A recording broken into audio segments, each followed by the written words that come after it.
guys! Hello! This is for Cancer. Cancer, welcome dito sa aking channel, Kapalaran 888. Welcome guys. Alamin natin ang unexpected sa 2026 para sa lahat ng Cancer. So, in general siya guys. Please comment down below. Please like, share, and subscribe. Yung mga bago dyan, maraming salamat sa bagong subscription nyo. Yung mga dating kong subscribers, thank you sa inyong lahat guys. Okay, Honeybee, Cancer, and Penguin. Diamond Light Activation, and Divine Feminine. So, titingnan natin, ano ba yung unexpected? 2026, Cancer. Sinasabi ng barahan na isa sa mga unexpected na pwedeng mangyari sa'yo is yung light activation and new energies na paparating sa'yo. So, ihanda mo yung sarili mo, open yourself, be receptive, and welcome kung ano man siya. So, light activation siya. Kung halimbawa 2024, 25, marami kang pinagdadaanan ng mga madidilim na mga yugto sa iyong buhay. Financial problems, emotional problems, anxiety, depression, mga parang uncertainty na hindi mo alam ano ba yung mangyayari bukas makalawa.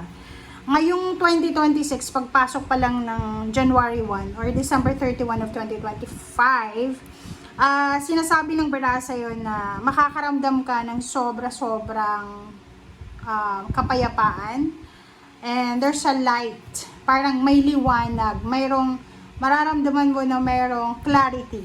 Okay, may clarity.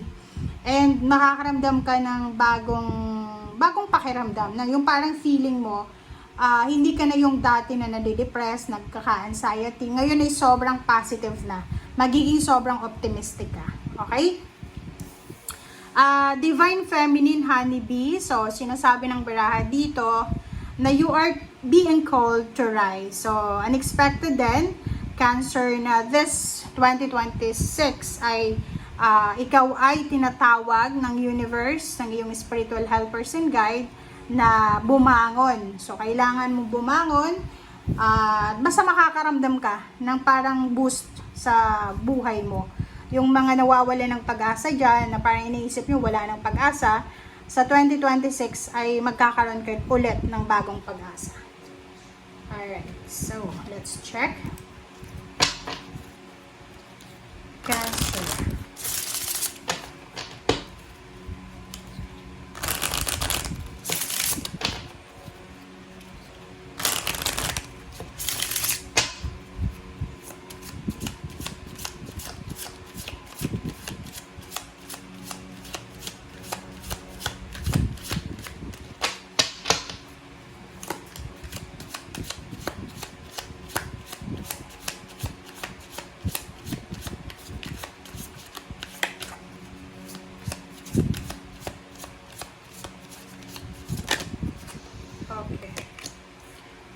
Ideas and inspiration. So, mga unexpected na new ideas, new energies, and inspiration ang posibleng darating sa'yo. Inspiration para sa healthy lifestyle, inspiration sa relationship, sa family. 2026, isang hindi inaasahan na parang pangarap ang mabubuo or pwedeng goals ang posibleng gusto mong makuha.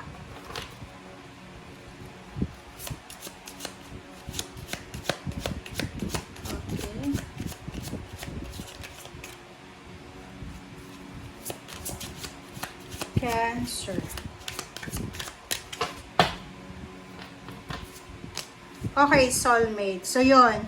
Yung iba din sa inyo dito, single or looking for a relationship, separated, single mom, single dad. Sinasabi ng baraha sa'yo na isang unexpected na relationship, friendship, collaboration, partnership, or any unexpected na emotional changes ang posibleng darating sa inyo.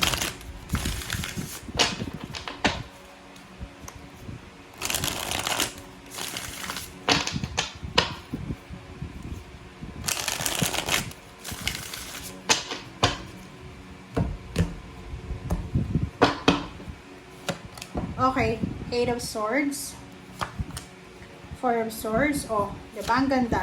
So, dito sinasabi ng baraha na isang unexpected na parang ano to, freedom. Same with the Pisces. So, sinasabi ng baraha sa'yo dito, Cancer, na kung ikaw ay galing sa 8 years ka bang stagnant, 8 years or 8 months ka bang walang trabaho, hindi maganda yung pakiramdam, physical, mental, spiritual, financial.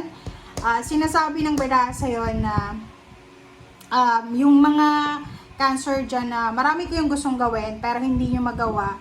And because of that, nakakaramdam kayo ng stagnation. Ngayong 2026 ay makakapag-desisyon ka na. Tapos ka na doon sa pagpaprocrastinate and pagpa-contemplate. And nakafocus ka na doon sa Four of Swords. Kumaga, dati, natatakot ka na mag-take ng risk. But now, nakikita ko sa'yo dito na nakafocus ka sa katahimikan. Focus ka sa new beginnings. Focus ka sa kung ano yung pwedeng magdala sa'yo ng katahimikan or peace and harmony.